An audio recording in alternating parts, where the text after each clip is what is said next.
Բարև ձեզ, պարոն նախագահ, ներկայանում Արման Սարգսյան, Հայկական համալսարանի 7-րդ հոսքի ունկնդիր։ Պարոն նախագահ, 2016 թվականին Արցախյան երկրորդ պատերազմից հետո կար այն ընկալումը, որ Ադրբեջանը պատրաստվում է ավելի մեծ եւ լուրջ պատերազմի, եւ եթե այո, ինչպիսի քայլեր են ձեռնարկվել, հատկապես ռազմական տեսանկյունից։ 94 թվականից սկսած ռազմական բնագավառով զբաղվող ցանկացած ղեկավար միշտ ենթադրում էր, որ վաղը կամ մյուս օրը կարող են լինել ռազմական գործողություններ կամ լայնամասշտաբ պատերազմ։ Հիշում եք, չէ՞, հայտնի ասացվածքը, եթե ուզում ես խաղաղություն, պատրաստվիր պատերազմ։ Ես միշտ, եթե առնչություն եմ ունեցել զինված ուժերի հետ, անմիջական առնչություն, միշտ էլ ենթադրել եմ, որ չի կարելի բացառել ռազմական գործողություններ պատերազմ։ Իսկ թե 16 թվականից հետո ինչ ենք արել, ես շատ հանգամանորեն տարբեր հարթակներում ասել եմ, թե ինչ ենք արել եւ ամենակարևորը մենք ընդունել ենք Հայաստանի Հանրապետության զինված ուժերի զարգացման 7-ամյա պլան,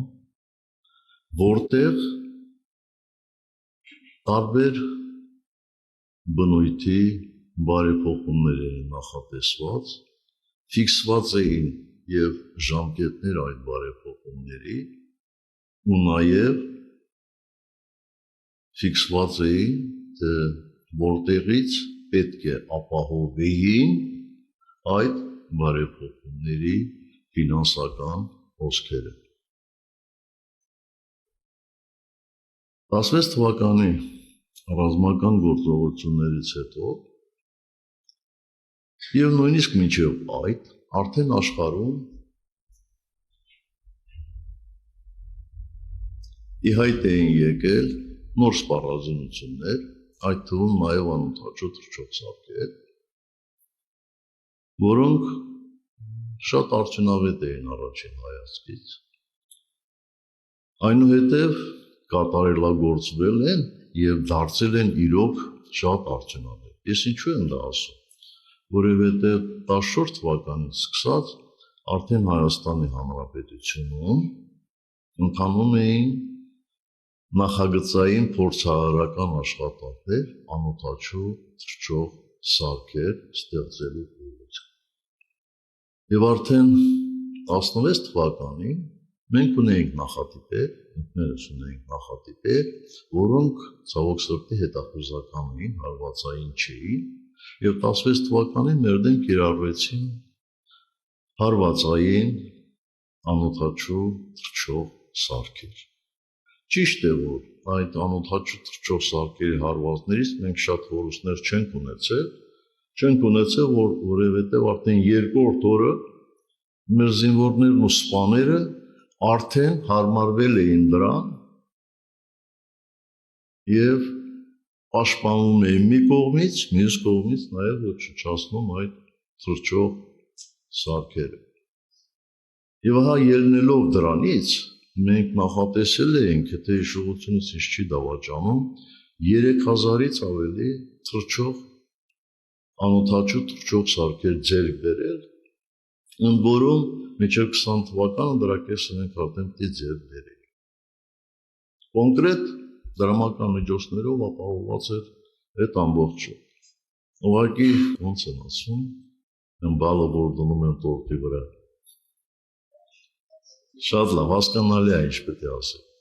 Մենք, երբ որ մասնավորեցրեցինք Որոտանի կասկադը, այն ժամանակահամար դա շատ մեծ գումար էր։ Այդ գումարի կեսը մենք դրել էինք կառավարության հաշվին բյուջեից դուրս եւ ասել էինք, որ այս գումարը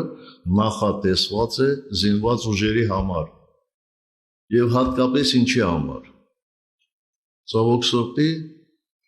18 թվականից հետո այդ գումարը ծախսվեց բոլորովին այլ սպառազինության վրա, որը պետք չեկավ ցավոք սրտի 44 օրյա պատերազմի ընթացքում։ Ես կարող եմ նաև այլ ծրագրեր ասել, բայց կարծում եմ, որ այդ ծրագրերին դուք ծանոթ եք եւ եթե իրագործվեին այդ ծրագրերը, բոլորովին այլ ընթացք ունենային ռազմական գործողությունները, եթե այդ ռազմական գործողությունները լինեին։ Իհարկե դժվար է այտենց ասել, եթե 18 թվականը չլիներ ապրիլյան իրադարձությունները, ապա Ադրբեջանը ռազմական գործողություններ չէր նախաձեռնել, որտեղ մարդիկ կարող էին ասել, ինչի իման վրա ես այդպես վստահաբար ասում։ Դրա համար ես վերապահումով եմ ասում։ Իսկ եթե լինեին ռազմական գործողություններ, համոզված եղեք, որ մենք շատ արժանի պատասխան կտայինք, շատ արժանի։ Միգուցե ավելին կանեինք, քան արեցինք ապրիլյան պատերազմի ժամանակ։